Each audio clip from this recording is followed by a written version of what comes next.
Hello there, outliers. Niiamah Ashong here, and thank you so much for letting me be a part of your journey. I gotta really just slow down real quick and really say, like, I am grateful that you take the time to show up and listen to this. But as I'm saying that, I'm like, even if you didn't listen to it, I'm just grateful that you were you. I'm like, this podcast is not for everyone, but it is for people who are continuously choosing to be themselves out in the world. I realized earlier today that like I'm all about difference. Like if someone asks me, what do you do? I'm like, I'm fascinated with differences. And I just want to just acknowledge you and thank you for being different. Because this is when I work for you if you're just trying to be like everyone else. This is just not the podcast for you. And so just know that as we come in here, like I honor you, I feel honored by you, and I'm really grateful for where we're going to take things today. In the spirit of gratitude, I have an amazing outlier with me today. Her name is Whitney Knox Lee. Whitney, it's an absolute pleasure to be in space with you. How are you today? Hey, I'm good. Thank you. And I have to say before anything else is said, you have the voice, Mm, okay? Like you have the voice. It's mm. like soothing. It's kind of like you could just talk me to sleep, but it's also strong and like gravelly. I love your voice. Thank you so much. There's something in that. I'm gonna go through what I normally do in just a bit. We'll make sure that everyone get a chance to get to know you. But I want to call in something that came through when you said that, which was that felt really good to hear.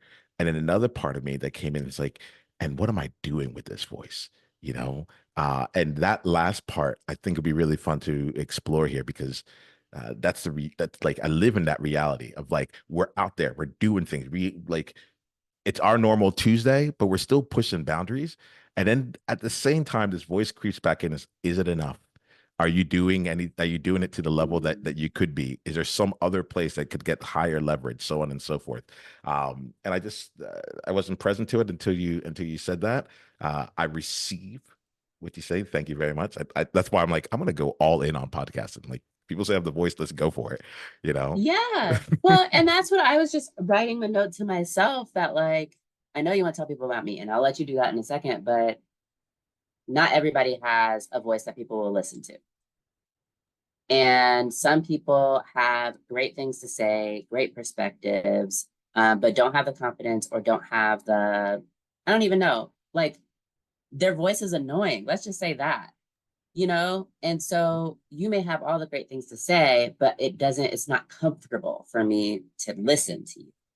Um, and that's not you. And I did a pitch the other day I don't know, for this reality TV show that's not, anyways, I was pitching my podcast. And at the end of it, they were like, you're definitely a podcaster. You're definitely because you have that sound. And this is just my sound. It's not anything, it's not theatrics, it's not anything, it's just my sound. And it used to make me really uncomfortable when people would talk to me about my voice. But as I've grown in my adulthood, as I've grown in my advocacy, as I've grown in podcasting, it's something that I've come to appreciate is that like we have voices that people will listen to simply because they sound nice. I love this here. Like we are. I promise you, outliers. You're gonna get to know Whitney here. But I think you are getting to know us. Like this is the part that I think you actually get a chance to see. So, outliers, I'm going to speak to you right now. So, right now, Whitney and I are talking about our voices on a podcasting platform, and we both have podcasts. And guess what? I'm guessing it's not by like randomness in the world. We didn't like go to a store and be like, well, there's a lute there, there's a pen, and there's a microphone. I guess you choose best out of three, whoever gets it. This is a deliberate choice. There are ways in which our voices carry. It turns out that our voices work really well from an audio fashion. Your voice might be the voice through drawing or through writing or through organizing or through like whatever it is that you do. I want you to take some time right now before we even get into this conversation to find out where your voice is. And like it does not need to be on the first level dimension of how you sound. Where is it that when you create something and you put it out into the world, people hear you? They like hearing, they like experiencing you. Let's tap into that right now for this conversation. You'll see that happen, right? There's always the conversation that we're having on the surface level, but then there's something that has happened underneath that applies to you. And right now we're talking about our quote unquote voice. It turns out we have great voices for the mediums we choose, but I think we chose these mediums because they give us an edge as it is. Whitney, do you have anything you want to add to that? I agree, and I'm really glad that you called in all the other ways that we can communicate, that we can share with our communities, with our families, with our world about, you know, us and about what we're about and about how we see things, because it's not just in our oral, how we show up and speak and talk. And I think, I've been listening to some things recently that really have me grateful for the various ways that we engage with each other. And I heard one person recently say that, like, as far as activism is concerned, um, art is a way for us to slow down and regroup and heal and like take a step back and look at the situation maybe from a different perspective. And so I like that, what you just said about what is your voice, because it's going to be different for everybody. And even how you use your voice on this podcast and in your professional life is different than how I use my voice. Is different than how the next person uses theirs. Well, let's dive in. Let's see a little bit more about how you're using your voice out there. Um, you know, I'll do this here. I want to give allies some context on you. You've mentioned activism a few different times. So I'm like, ooh, like let's make sure we know what activates you.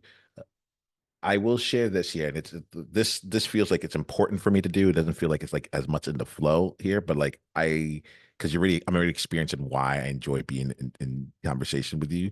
But Whitney, what I wanted to say is that like I feel that when you show up, uh, the image that I feel is like a present. Um, I honestly just see like this field right now. I see like this field, and this field is something that is like moving forward.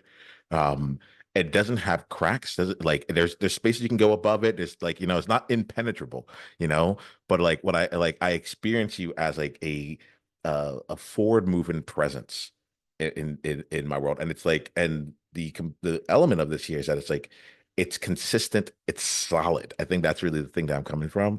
There's a solidity to you that like feels like we can go, and it expands in my mind. I just see it expanded past like my eyes, like my thing. So it feels infinite, you know. And I want to speak to that, and like, I like to bring people in, like ground myself with who they are to me in this moment here. And there's something about that feels that we can go anywhere, but we're always going to make progress. You know, we can touch upon anything, but you're going to be consistent with you. You know, uh, I just I get thoroughly excited for who you are, and I'm really grateful that you're in my world. I'm so happy that Outliers get a chance to experience you. So this is who you've been to me right now. I'll give some space if there's anything you want to say to that. Otherwise, I'll give you some chance to bring some context in. Uh, I'm gonna let you continue. Yeah. I did write a note, but I'm gonna let you continue. I'll comment later. All right, cool. That sounds good. Well, Whitney, I what I want to do now is give people a chance to I've spoken about how you've impacted me on the internal side of things, right? I love people to get a chance to see you externally. We'll spend a lot of time just going wherever we want to go. But I want to give people context for you. And so in this space here, I know that we are as outliers, we have extraordinary things that are just our everyday ordinary. But I'd like to give us a chance to kind of just share like what are you up to in the world, and like really give us a chance to see you so that we can take the conversation and talk about voices or whatever it is, and we know that it's coming from a place of deep fidelity. Yeah, when you said what am I up to in the world, I had to like take a deep breath. Um, because my space is full right now. Um, so what am I up to? So I have this podcast. and it's called Impostrix Podcast. Our mission is to validate folks of color in the workforce who are navigating imposter experiences and racial toxicity within their careers. Um, I am kind of neck deep in that right now as I am preparing my season 3 to be launched. And so I've been having a lot of conversations. It's an interview show similar to this one. So I've been having a lot of conversations with people. And so that and the other things that I have going on that I'll tell you about in a second, I spend a lot of my day engaging with people. And I just feel really full, in a good way, in like the satiated, like I feel full, like I'm filled up. And I'm really grateful for that because what it means is that I've gotten a lot of different perspectives that have really helped me to grow. And you were saying the feeling that you get from me is that we can go anywhere, but we'll be making progress forward wherever we go is what I heard. And it's maybe affirming or calming for me to hear that because I feel like at times I'm running around with my head cut off. Because I have so many passions. I have so many projects right now. I have so many parts of myself that are engaged. And I fear, a saying that's like, master of, what is it? Master of none, but Jack of all trades, master of none. thank you. Jack of all trades, master of none.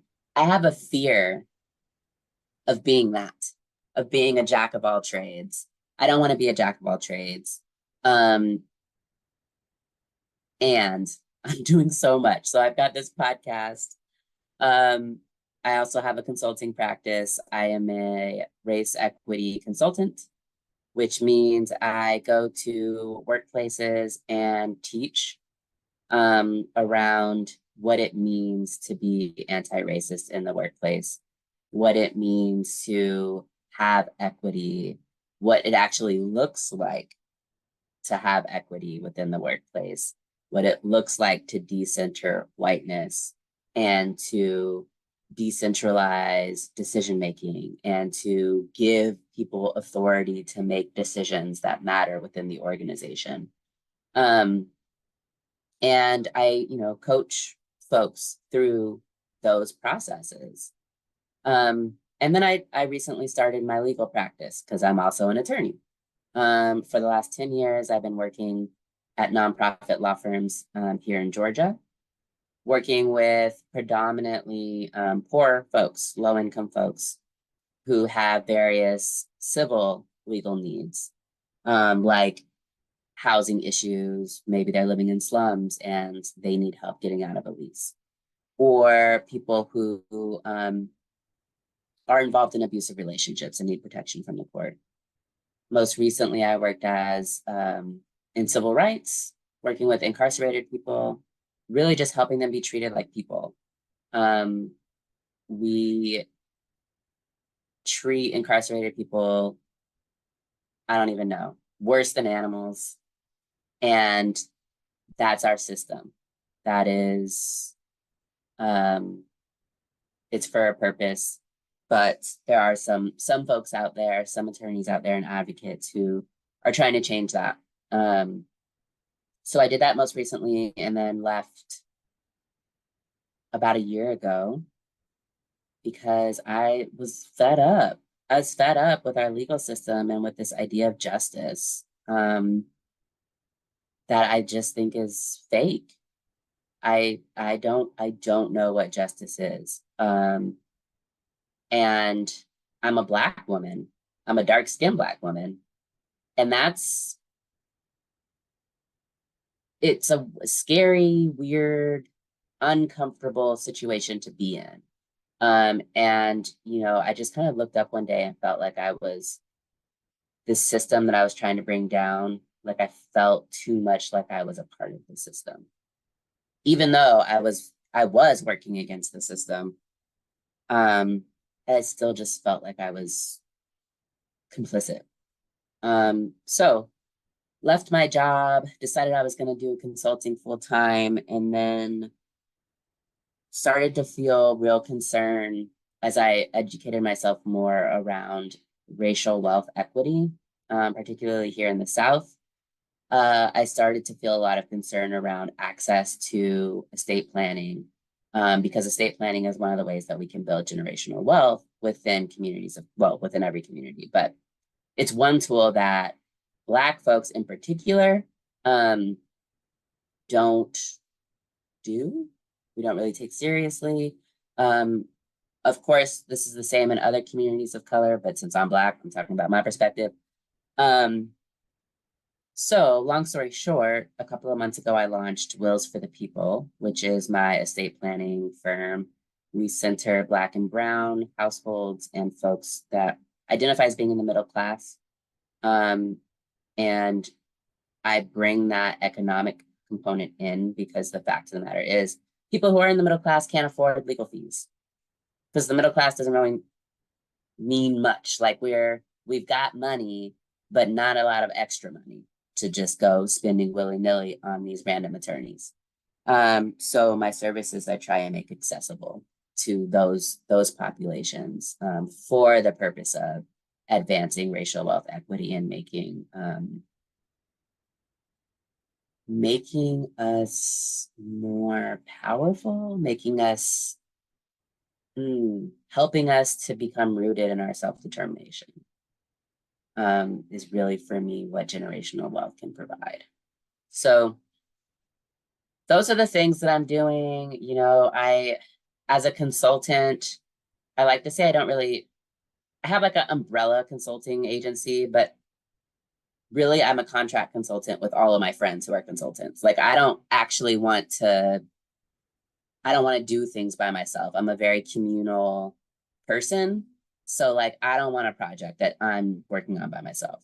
So I work with other people, and collaborate with other people, um, as far as consulting comes. So that's, and then I'm a mom. I've got two young Black boys, ages 3 and 6, and a husband.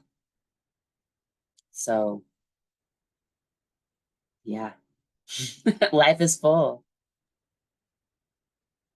I have a deep smile right now on my face here, outliers. Yay, Whitney is the is the first thought that comes to mind. Yay. Um, thank you for bringing all this in here. There are different places I want to dive in to unpack and so forth. Typically, the places that I like to go on are uh, I like to give outliers a chance to dive deeper into any one of your worlds on their own, where they can like really dive deep in there. Because I think like even with an hour, we're only going to just get to some parts of it. But I want them to get to know you, and I want to get to know you. You said a lot of things in there that really struck me, and I think other outliers in there, especially like that first part in there where you're like, I'm afraid of being seen as a jack of all trades and a master of none. Like once a quarter, every 6 weeks, I keep going back to that component of it all. And what was coming up as I was hearing you talk is like, one, but you can, like you can do all these things, like you're doing it because you can. And that was really like as a mirror for me. I realized like I've been throttling myself in a lot of different ways. I'm like, but she can, like, and I say these things to you because it actually reflects back on me. um One of the things I like to play with that, I'm like, I feel like that statement isn't finished. Jack of all trades, master of none, but like an ace of all or something like that. Like there's like the sentence isn't done. Like someone just like cut out, ripped off a piece of paper and missed something. So that's one that comes to mind. Two, when you're talking about being a consultant, I thought that was really great too, right? Because it's like, especially in that space of we're multi-dimensional, multi-talented, multi-passionate, like we've learned a lot about a lot and we know how to learn. So you put us in a new place, we're gonna learn. You know, the what was getting for me was that element of like you're a communal person. And I felt that was really that really struck me as well because I've been thinking about this master of none element. I'm like, yeah, I think this is why we get into leadership, you know, because like we can lead a lot of others and let them become like be the masters in it and be able to navigate that. It's actually maybe it's yeah, I don't know. It's like king, queen. There's something there. There's like we're missing the rest of that statement right now. Let me pause real quick. What do you got on that? And then I'll keep pulling out some things. Yeah, I mean, maybe before we started recording, Mhm. we were talking about like we're just us, you know, like I'm just me. And maybe that's where I'm going wrong. Like, or maybe that's where the disconnect is that I don't need the jack of all trades, master of none just doesn't apply Yeah, because I'm just me. yeah, Um, I think at this point in my life, I am pretty clear on my values and I'm pretty clear on my commitments. And those commitments do change as far as how I can act on my values and how apparent my values are. But there is a thread through all of my work. And it's been interesting, particularly over these past couple of years, of brainstorming out of the box to figure out how to engage with the through line as it goes, you know, because I want to have impact. Um, but the people who receive me, I may or may not be providing myself or information or whatever in the way that they can receive. So being able to address, you know, what I'm really passionate about, which is liberation, um, Black liberation, but Black liberation means liberation of all. Um, so being able to address that in different angles and help other people who know me see how all of this is related. Like power and equity and money and our workplace and how we're treated at work and parenting Black kids and parenting Black boy kids and having a Black husband. And like everything is related for me. And it's weird because I was thinking about, I thought you were going to ask maybe something around the lines of like, how did you get into, like, why? Why are you doing this? And that's a source of deep insecurity for me because so often people who are in my field, we've had some type of experience, some type of traumatic experience relating to our race that made us stand up and say, this isn't going to happen to anybody else ever again. That's not my story. I grew up a middle class Black kid in a very diverse zip code in Seattle, which is a very educated city. I got education. I got private school education. I went to college. I went to law school. You know, never been arrested. I didn't get, I don't know, whatever stereotypes people have about Black people. Uh, None of that stuff happened for me. And so I always feel like I need to have some story. And often when I do trainings with colleagues, like they'll share their story, and I'm like, shit, I ain't got nothing to say. Um, I'm but like the racing for like reality, the unmute here because like you are voicing something that feels really just so you know, I feel you mhm, gutturally as you're speaking, and I'm like, Whitney's actually saying it out loud. right? Yeah, it's like a deep insecurity, right? Yeah. Because I a fraud? Do I actually know what it feels like, you know, to be discriminated against or to be targeted because I'm Black or to be any of these things? Yes, the answer is yes. Um, and the answer lies in my own internal inferiority, my own What sense is of, that like that word when you said inferiority, that like I've been following you and tracking you up until this point. That word felt like out of place for the rest for the conversation. Can you help me understand that? yeah. So what I mean is, what do I mean? Uh, Not my own inferiority as in Whitney herself is inferior, but my own inferiority as in everything that I breathe in this society tells me that I'm inferior and I can't help but to have, but to be impacted by that. So, I don't know. I like to use, maybe I shouldn't use this as much, but how Black women wear our hair and how we determine our beauty. This whole like natural hair pride that so many of us have now, we had to work for. I grew up getting my hair straightened. And it was never, my mom never told me that our hair wasn't pretty or anything like that. We were never given like those kind of verbal messages. My mom growing up, I've only ever known her to have, quote, natural hair. So to not process her hair, to straighten it.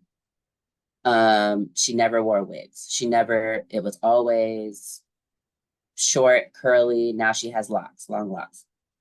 Um, but, and as children, she relaxed our hair. We had other styles too. We would get our hair braided sometimes and all this other stuff. But, and like, why? And I certainly, despite my mom not talking about my hair not being good hair, grew up feeling like my hair was not good hair. And so, now 36 years into my life, I wear my hair, I don't know, all sorts of nappy and just, it's just my hair. I have a very complicated relationship with my hair, but I fought to be able to overcome ideas around what my hair should and should not look like and what is professional or not professional hair or what I don't even know. Like Black women, we have so much trauma around our hair, and our hair means so much to us, not only individually for ourselves, but with how we feel like we're being perceived. It means a lot to us in our friend groups, how we're showing up with our hair. Um, it just means a lot. So all that to say, I think our hair has been important to us throughout our history before kind of we were touched by white supremacy. But today, in the life that I've lived, white supremacy has touched my hair. And unlearning that and fighting that has been a journey that I still experience. So did that answer your question? I'm not sure, but I know that I'm with you, right? What you'll find with me is that sometimes I'll toss out questions not to get them answered, but to see what comes from it. Mm, The way that conversations happen with me, I'm never really divergent to something. There's no point that I have. Sorry, I've never really converged into something. There's no point I need to get across. I'm just going to be here to celebrate you and your differences and how you bring that out for life. Um, I like to let things emerge. Like mm-hmm, that's really it. To be honest, I don't even remember what the question is. I'll go back and listen to it. Like it's there. You know, um, but like, go ahead. Yeah, limit now. That being said, right? Is there anything else you want to say with that? Because otherwise, I'm about to go in a different direction. So I want to make oh, sure we well, no, don't I leave yet. mean, you were asking about inferiority because I was talking about how I feel insecure in my experiences as this kind of like in my field. But I think, the point that I want to make is that for me, this work is self-preservation work. Mhm. For me, this work is about my children. Yeah. It's not about even my generation. It's not about me. It's about all of the other generations. It's work that I have to do Mm. so that my legacy, meaning like my actual kids and the kids of the people who are in my world are experiencing something different. Do I think equity, true race equity can happen in my lifetime? Nope, sure don't. I sure do not. And I realizing like in this year, I like hearing you speak. So I'm like, I want to create space for just having your thoughts out here. Uh, I'm with you on that. I feel like I should like put in there. I'm like, yeah, um, I, I, I'm enjoying the conversations I have with you because like the conversations I'm having with people are they're spanning generations. They're no right, longer like questions of how do I make money right now? How do I make change today? Like it's like all right. So there's a whole system in play. It's been going on for generations. I would like to change the systems, but I know that it's like it's there have been people before me and there will be people after me that are and like I want to do my part to get this done. I don't see it ending in my time. Not that I don't hold hope or all that stuff there, but it's like that's not the point. The point is not from my experience. One of the things that you were talking about, like how you grew up, and like you're like I don't have any of those stories about like the traumatic like Black experience and such. I actually just started considering myself Black in the last 5 years. Before then, I was very much African American. My parents come from Ghana, West Africa. Like it was like it was, and I grew up. I grew up in a right outside of Camden, New Jersey. And one of the ways that my parents helped me like navigate life, they're like, hey, look, you unfortunately the people around you their history was stripped from them, and so I had like in my mind like the like Black American and then like African American. Black American, their history got stripped from them. It's like you fortunately can trace your lineage all the way through, you know um and it wasn't until more recently that I like in the last 5 years, and I'm like, oh, okay, wait a minute. I actually felt that I had an unfair advantage in a sense by being able to disassociate. Like I could choose. It was, yeah, I guess the word that some people would use is privilege, but I had like a privilege in that case, and I'm like that was like being able to be like I could choose to be this, or I could choose to look at it in a different manner, and so I I appreciate that you bring in this into this space here. I appreciate being in the position of like the thing that comes to mind. I don't know. I always say like, so what am I going to do with it? I think of myself as one of the members in the 3% club. At least when I was working in the actuarial world, when I was there, 3% of all actuaries in America were African American. When I was working in tech, 3% of the people in tech were African American. And I've always been one of the first, one of the only in the things that I've done. Well, let's not say always, but I've often been. And that question becomes like, all right, what do you do with it?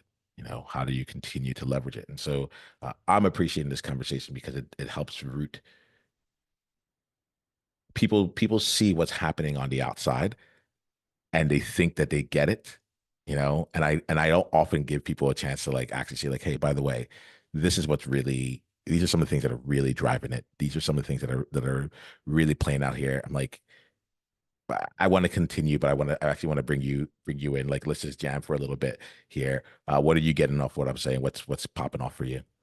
yeah, well, I mean, I just realized, or maybe I just put words to it, that that is my trauma, Mm, what you just described, being the 3%, being the, whatever, being one of the only. And I don't even, I don't know, maybe I shouldn't use trauma. That might be too strong, but um, it's the reason for the podcast, mhm, for Impostrix podcast, is mhm, because there is an experience that you can't possibly cover in one conversation. You can't cover it in a day. You can't cover it in a year. The experience of a person of color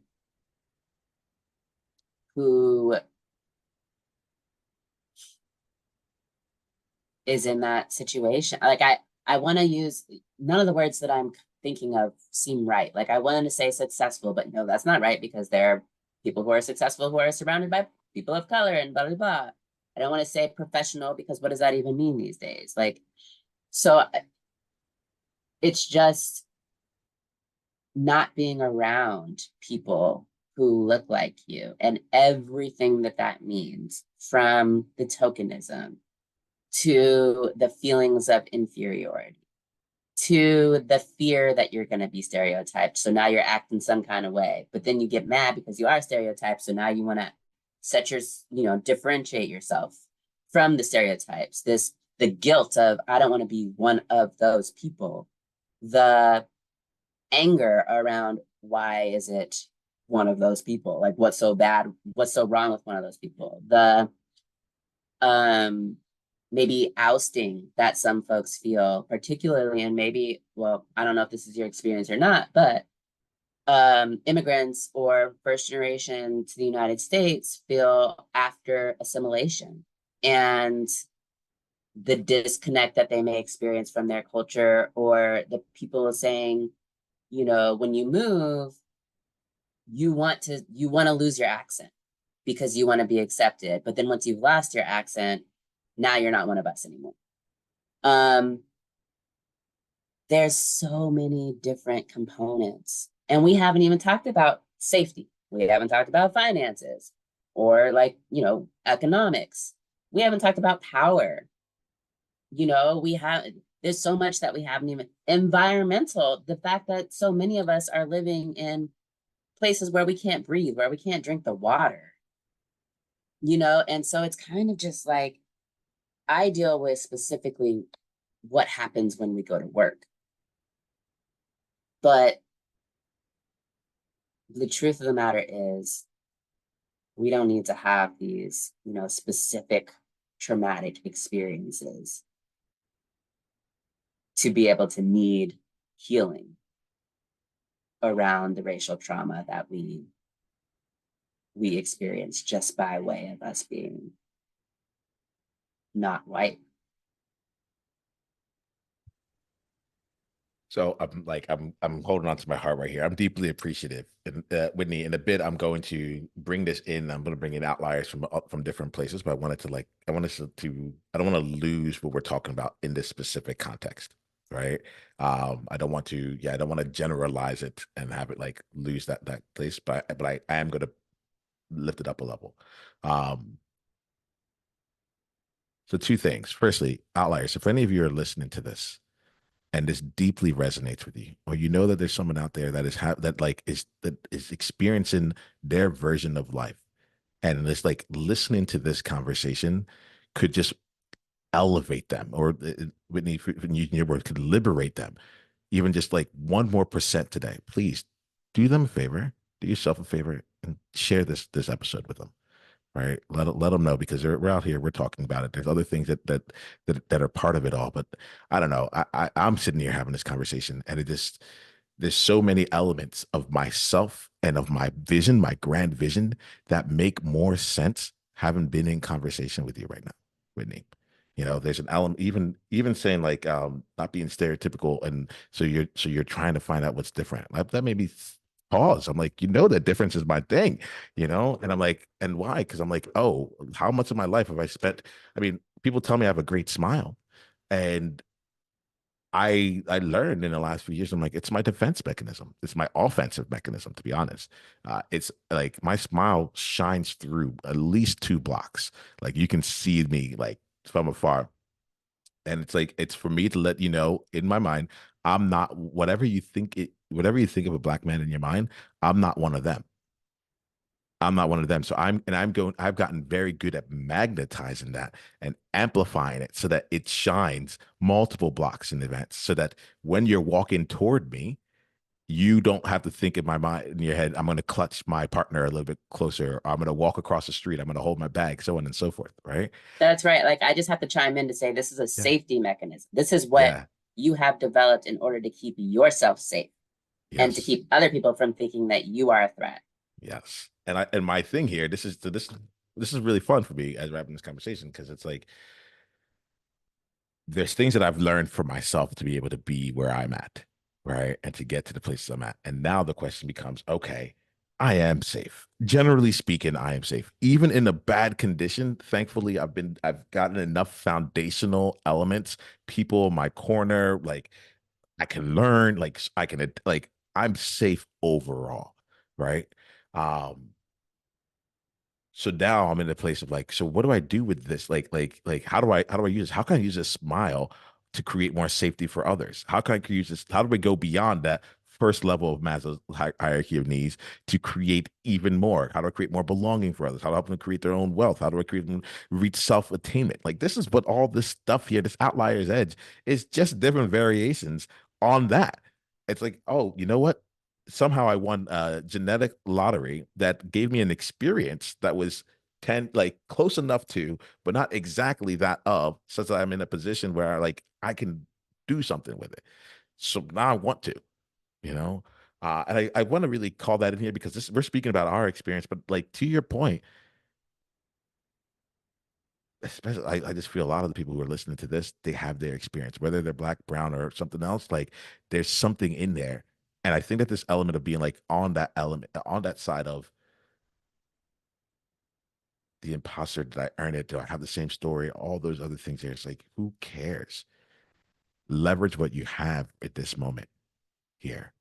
And I appreciate that who cares is really for me in it because I can spend a lot of time in there. And I'm like, I'm grateful for it in this moment. That's what I'm like, I'm grateful for it in this moment because it allows me to be in this space. But I didn't realize how much I was still hiding behind it. How much that was like it informs it. It informs a lot. I'll say one more thing, Whitney, and then I want to bring it back to you, and then we'll start wrapping up the conversation for today overall. Um, but I think this in our conversation is taking me back to that master of none component, and what just even in the last 3 minutes, you were sharing so many different like levels. Like we didn't even get to this. We didn't even get to this. We didn't even get to this.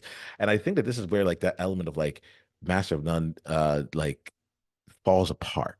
It starts to disintegrate because it makes it seem as though there is one problem, one like pathway that will create ultimate liberation. And it's like, it's all the things. You can focus just in the workplace and have to deal with all the things. Like like we can talk later on about the thread line because I'm like that's one of my skill sets because I look for these things. I'm like, how is all the things that are quote unquote different actually exactly the same at its core, which is why I like to go deep. And like for me, I'm thinking about all those people who are in the workplace, they're growing in their careers, they're finding themselves like stymied and stagnant because like now they're in an environment where the environment itself is no longer like supporting them in a certain way. Some of them are going like you're going to support them in creating different types of environments or navigating through it, and they're going to create more wealth for themselves, but they haven't had additional visions or examples or people that they can just go to and say, what do I do with this? And unfortunately not create the vehicles that allow their wealth to transfer from one generation to the next. So to me, I'm like, it's all just makes sense. It's the same person. You're just helping them at different parts of the journey. Like once you solve the problem of how do you become even more, let's say for the purpose of this conversation, successful, financially more secure through the workplace, all that stuff, then what are you going to do with all that you've amassed? And how do you give your like the next generation a leg up and so on and so forth? So to me, I'm like, I see this all as like there's just so many problems to be solved. And all you're doing is making sure that like, hey, by the way, once we finish one thing, we can also help you level up. And for those of you that have already like gotten past that, I know that you are also experiencing some new challenges. And I also recognize that there may not be a plethora of people you can just run to go and get these problems solved. So let me say that because that was running through me as we were talking, and then we'll start wrapping up this thing. Yeah, thanks for saying that. The issue of us not being liberated is a huge issue. It's the issue of of our time. It's the forever issue. It's the um, it's how it was and it's how it is. And maybe it'll be how it will be, but hopefully not. So it's helpful for me to remember that I don't need to be a master of all, that I don't need to be a jack of all. I can just be me. I can just be me and follow, my passion, my value, my commitment. And if that changes, it might, because it sure might shift. there may become a time, matter of fact, you know, part of the reason why I left um, working full time on a salary is because of wanting to be around my family more. Like that became a commitment that needed to have a different, it needed, I just needed more space for it. And entrepreneurship allows that. And there may be a time when what I need is a steady check. So my commitments shift. Well, I appreciate you, Whitney. It's so interesting. This game is so funny. I'm grateful for you. I'm grateful for the time that you have like spent with us now, but also grateful for the time and experience that you've had to lead to this here. In my mind, I'm like, oh, I can hear myself asking, like, oh, where did we go in the conversation? Should we have gone here? Should we have gone here? And the other thing is like, I feel like it is just a wonderful microcosm of everything that we're saying here today, which is like we're two people being with each other, Mhm. you know, and being, seeing, celebrating with one another and experiencing each other from there. And I thank you for that. We're gonna wrap up here with I'll probably do three questions. Are you good with it? We're at the top of the hour. Do you have just a little bit of time? Yeah. Okay, cool. So the first question here is this: what's been one? Let's look with this. If someone wants to continue down a journey, for all those outliers are like, all right, like I want to keep going down. We've talked about a number of different things. Whitney's up to great things out in this world. I either want to support her, or I want to be supported by her, or be alongside with her. What are the ways that people can continue down the journey with you? Yeah. So the podcast is active. It's Impostrix Podcast, Impostrix. And again, we validate folks of color who are navigating imposter experiences, so imposter syndrome and racial toxicity within their workplace. So that's a great place. Like it's an interview show, and we talk about what our experiences are, but we also talk about healing, and the many ways that we can go about healing from racial trauma. We talk about, you know, this upcoming season, we're going to be talking about actual like legal tools to use if we need to participate in some advocacy or self-advocacy. So it's a fun show. So that's one place. Website is impostrixpodcast.com. And then estate planning, I'm working with folks in Georgia. That website is willsforthepeoplega.com.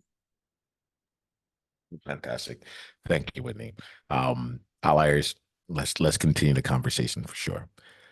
Whitney, let me ask you, what was your greatest insight from today's conversation? This is for you Yeah, here. yeah, Yeah. yeah. It's absolutely this realization that I don't need the single trauma. I don't need the, I don't know, I don't need to have been arrested while driving or for driving while Black, you know? Um, it's the validation, the self-validation that Blackness, the culture of Blackness. What does Resma Menakem, I think it's his quote. He talks about like culture is, dang it, the byproduct of like oppression, essentially. I don't know. Um, but Black culture, Blackness, being Black is traumatizing. And that's enough. Thank you for that. And now we're going to end with the last question here, which is I call the time capsule question. It's a message that you would leave for your future self 10 years from now. Right. The way I look at it is like if you think about where you are right now and you thought about where you were 10 years earlier, right? Like I can only imagine that when we think about where we're actually going to be in 10 years from now, it's going to be just as stark of a change. And so with all that being said, what's a message, given the wisdom that you have in this present moment, what's a message that you want to leave for your future self to remind yourself in let's say 10 years time? Um, the first thing that's coming to mind is just that I'm proud of you and to keep going. It's amazing. I'm amazed at what I do. Um, I'm amazed that I can have an idea and then do it. And I'm amazed that I didn't let fear stop me. And so I just hope, you know, if I'm here in 10 years, that I'm continuing to be able to do that. And there will be some backtracking, there will be some missteps, and I'm pretty sure it'll be worth it. Well, thank you for that, Whitney. That one's there for you. I'm pretty sure it'll be worth it as well. Well, thank you so much here. Thanks for bringing all of you to this conversation. Thank you for reminding us like several times to be it, be us. Yeah. It felt good. It felt like a really wonderful conversation. I appreciate you, and I'm looking forward to everything else that you create from here. All right, be well. Thank you, Thank you. Niiamah. Thank you.